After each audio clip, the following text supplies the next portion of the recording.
আল্লাহ তাআলার তৌফিক ছাড়া, আল্লাহ তাআলার দয়া ছাড়া বান্দা কোনো নেক আমল করতে পারে না।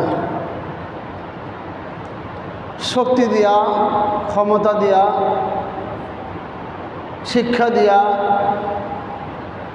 কোনো পদবি দিয়া আল্লাহর ইবাদত বন্দেগী করা যায় না।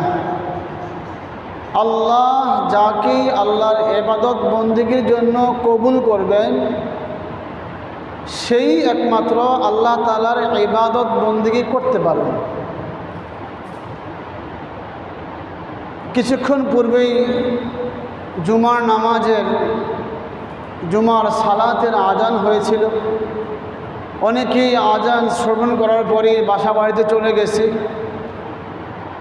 মসজিদে আসার জন্য প্রস্তুত হচ্ছে। আবার অনেকেই আজান শোনার পরে কেউ গাড়ি নিয়ে বের হয়েছে, কেউ ব্যবসা প্রতিষ্ঠানের মধ্যে এখনও বসে আছে। তো অনেকেই তোই আল্লাহ তাআলার আহ্বান অনেকেই শুনছেন, কিন্তু ওই আহ্বান, এই ডাক কারো দিলের মধ্যে সাড়া পেয়েছে, আর কারো দিলের মধ্যে সাড়া পায়নি। তো আল্লাহ পাক রব্বুল আলামিনের ইবাদত বন্দেগী সবাই করতে পারে না।